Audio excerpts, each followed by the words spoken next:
Bonjour à tous et bienvenue pour cette nouvelle correction d'un sujet de brevet, le sujet de brevet qui est tombé en Polynésie en juillet 2019. Encore une fois, avant de commencer, c'est beaucoup mieux si tu fais le sujet, que tu essayes pendant au moins 45 minutes à répondre tout seul aux questions avant de regarder cette vidéo, ce sera beaucoup plus profitable. Maintenant, on y va, on essaie de faire ça rapidement. Donc exercice 1, c'est un QCM, il n'y a pas de justification à part pour la question 4, donc on y va. Première question. Quelle est la décomposition en produit de facteur premier de 24? La A, c'est pas possible puisque 4 n'est pas premier. La C, c'est pas possible parce que 6 n'est pas premier. C'est donc la B par élimination et c'est effectivement la bonne décomposition. Ensuite, lequel de ces nombres est premier? Alors lui, il est divisible par 5 puisqu'il finit par 5, il ne peut pas être premier. Celui-là, si j'additionne les chiffres, 7 plus 1 plus 3, ça fait 12. Donc c'est dans la table de 3, 12, hein, donc 7113 est aussi divisé par 3, donc il ne peut pas être premier, donc il ne reste plus que lui. Par élimination, c'est celui-là. Ensuite, la roue B fait 2 tours. Combien de tours fait la roue A? Sachant que la roue A elle a 12 dents et la roue B 18 dents. À chaque fois que ça monte d'une dent pour la roue B, ça monte d'une dent pour la roue A. Donc en 2 tours, la roue B va faire 2 fois 18 dents, c'est-à-dire 36 dents. Et pour faire 36 dents avec la roue A, ben, il faut 3 fois 12, hein, 3 fois 12, 36, donc 3 tours. Question 4. Là, il faut justifier, hein, on reconnaît tout de suite, on a une configuration de Thalès avec TS qui est parallèle à PV, donc on va utiliser le théorème de Thalès. On a RV sur RT qui est égal à RP sur RS, mais ça ne nous intéresse pas. C'est surtout égal à VP sur ST. Donc 3 sur 7,2 égale PV sur 8,4. On fait le produit en croix. PV égale 3 fois 8,4 divisé par 7,2. Je rappelle qu'on divise par celui avec lequel on est croisé pour que ça reste croisé. Et donc en faisant ce calcul, on trouve 3,5. Donc c'est la réponse C, 3,5 cm. Exercice 2, on a une feuille de calcul tableur avec différentes valeurs pour x. Et en dessous, on a les images, hein, les f de x, obtenues par une fonction affine f. C'est ce qui est dit dans la consigne. Quelle est l'image de moins 1? Je cherche moins 1 au niveau des x. Son image, c'est moins 7. Quel est l'antécédent de 5? Là, donc, on a une fonction qui n'a qu'un seul antécédent. Je cherche parmi les images. 5, c'est là. Son antécédent, c'est 3. Donner l'expression de f de x, hein, on a la formule ici, on voit que le calcul c'est 3 fois b1 moins 4, donc l'expression de f de x c'est 3 fois x moins 4, 3x moins 4. Calculer f de 10, et ben je remplace x par 10, 3 fois 10, 30, moins 4, 26. Ensuite, c'est sur la page suivante avec un programme de calcul.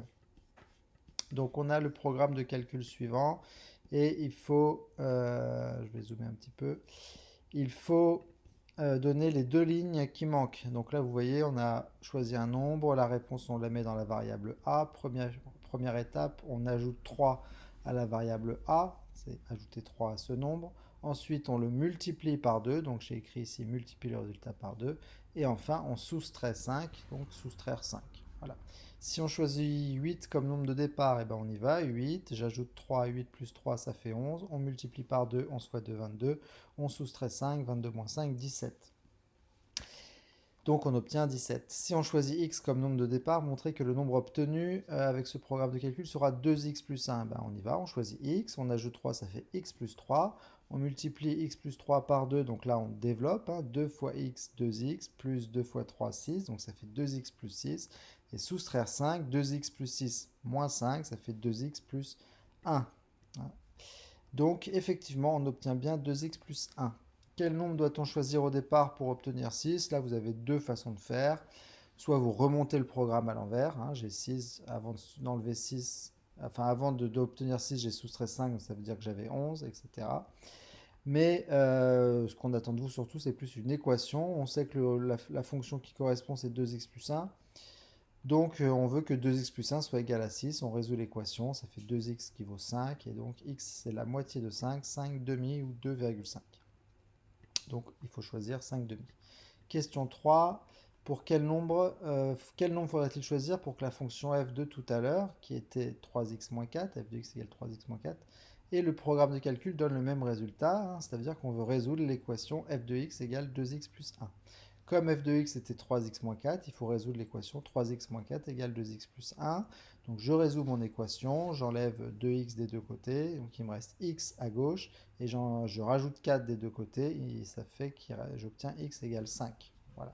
Donc la solution c'est 5. Si vous choisissez 5, soit avec ce programme, soit avec la fonction de tout à l'heure, vous obtiendrez la même chose. Exercice 3.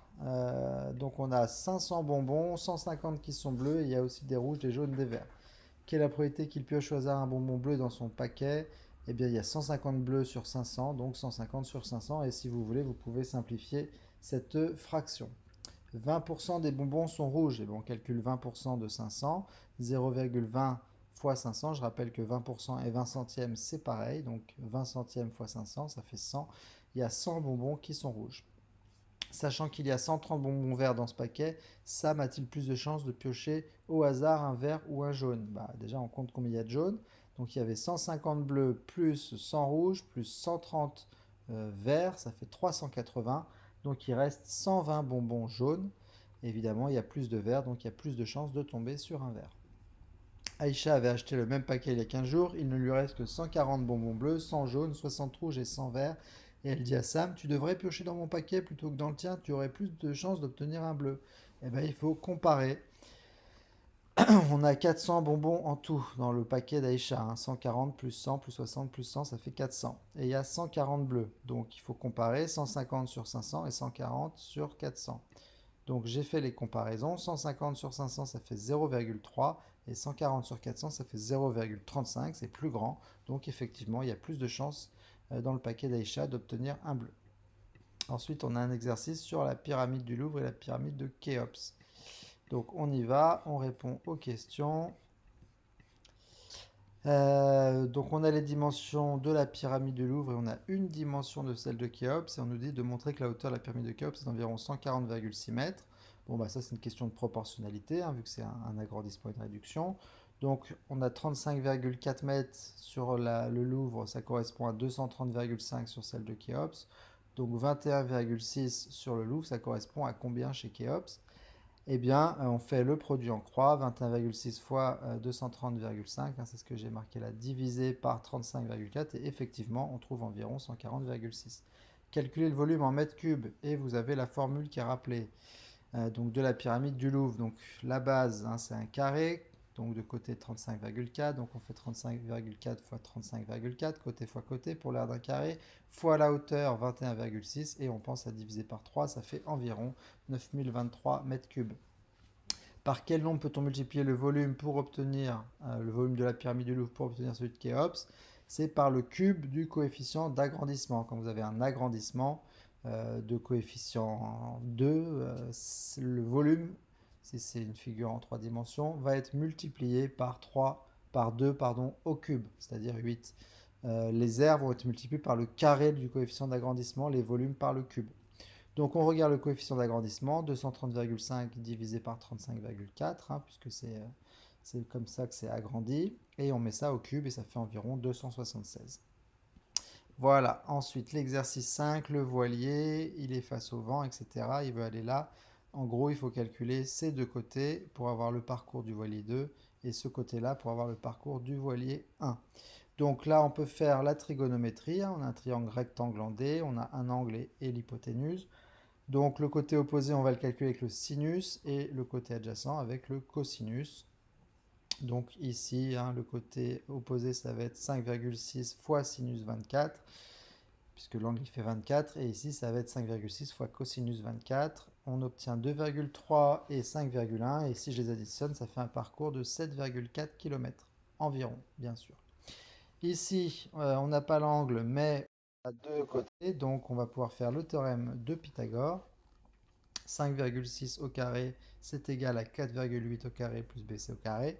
Donc BC au carré, c'est 5,6 au carré moins 4,8 au carré. Je rappelle qu'on peut faire Pythagore puisque le triangle il est rectangle en B. Ça fait 8,32. On fait racine carrée de 8,32 pour avoir BC et on trouve environ 2,9. 2,9 plus 4,8, ça fait 7,7. Donc le plus petit parcours, c'est celui du voilier 2 qui a une distance plus courte. Ensuite, l'exercice 6, on a les performances aux 200 mètres des JO 200 mètres hommes au JO2 Rio de Janeiro en 2016. Premièrement, calcule la vitesse moyenne en mètres par seconde de Usain Bolt. Donc il fait 200 mètres en 19,78. Je vous rappelle que la vitesse c'est la distance divisée par le temps.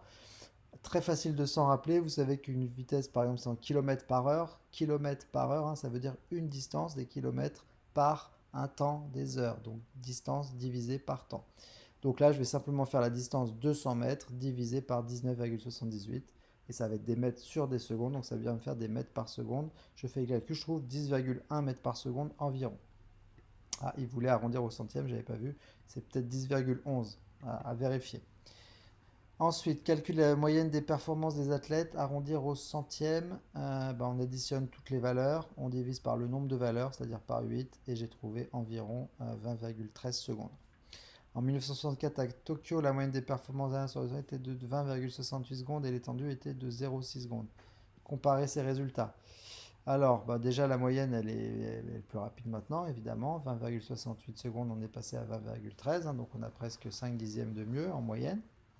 Et ce qui est marrant, c'est que l'étendue, par contre, 20,43 moins 19,78, hein, la plus grande moins la plus petite valeur, c'est 0,65. Donc c'est assez proche, hein, l'étendue est restée globalement la même. Et enfin, un dernier exercice, on a un graphique sur les marées à La Rochelle le 15 août 2018. Quel a été le plus haut niveau d'eau dans le port? On regarde, hein, le plus haut c'est par là. On est quasiment à 6 mètres, donc environ 6 mètres.